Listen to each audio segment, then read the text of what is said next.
In the Loop, where we talk about all things campus and community related. Nothing is off topic. We make sure Southeastern students are in the loop.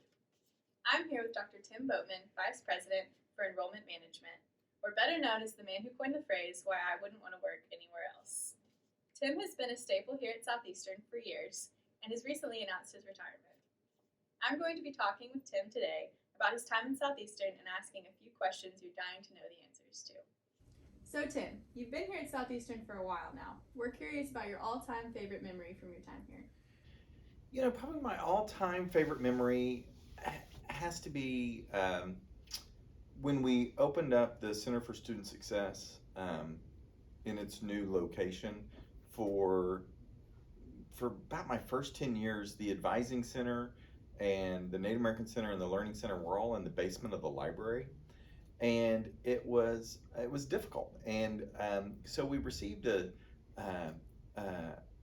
friend of mine and I, a coworker and I, wrote a Title III grant through the government to redo where it is now. The Center for Student Success used to be, a long time ago, it was the bookstore, but then it sat empty for probably 5 or 6 years, and it was just a big dead empty building on the middle of campus. And so when we got the grant money to do that, it was really exciting because it kind of revitalized the middle of campus and the center of campus again, and it demonstrated that the university's commitment to our first year students and to the learning center, and it's just kind of a beautiful space. And that and then we were also able to redo the first floor of the library, so it really kind of changed the way campus felt and looked. And that was probably the most excited and the happiest that I'd been around. That's a really good memory, when we were able to get that done. Yeah.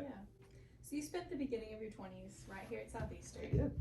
Looking back, what advice would you give yourself at age 20? You know, I say this to students all the time, and I think it's because I wish I would have said it to myself, which was, you know how you know it's going to work out? Because it always does. It always winds up working out. I mean, no matter, what am I going to major in? What am I going to do for the rest of my life? It works out. And there's things that are going to happen to you that are so fantastic that you have no idea that they're coming. And there's going to be challenges that you'll overcome, because we almost always do. I mean, if you think about anything that you've been afraid of or anxious about, it always works out. It almost always works out. And so that'd probably be the big thing is, you don't know what's going to happen, but it's going to work out, because it almost always does. That's some pretty good advice. I'm going to file that away for future reference. So we know you spent some time as a victims of crime counselor. Mm-hmm. Can you tell us what that was like? And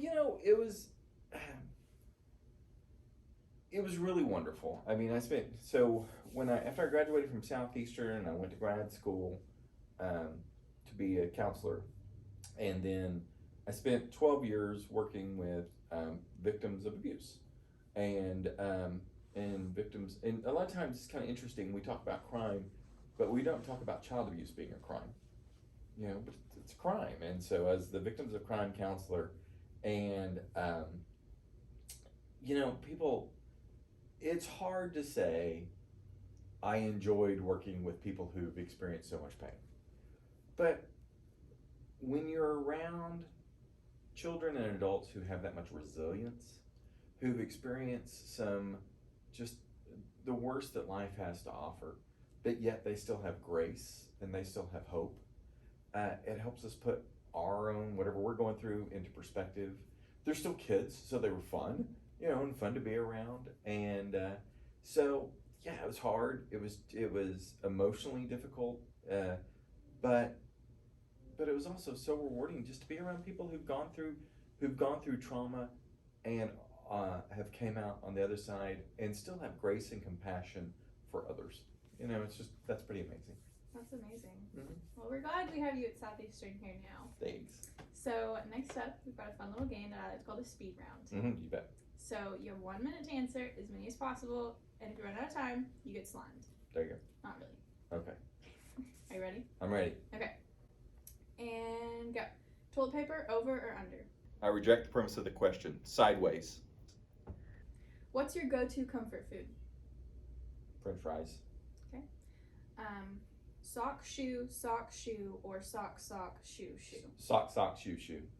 That's fair. Beer or wine? I reject the premise of the question. Diet Coke. Coke Zero. Fair enough. Oh, Childhood dream job? Football player. Dog person or cat person? Dog. Do you have any unusual talents? Yes. But I can't share them. Do you have a I weird don't know. superstition?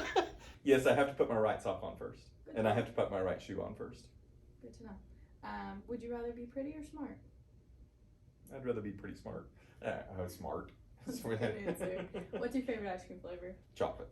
All right, you made it. You made it within the time frame. That was There pretty you go. good. Great job. So that's all we've got for now. Thank you, Tim, for being our guest, our first guest in the loop, and we hope you come back for the next episode.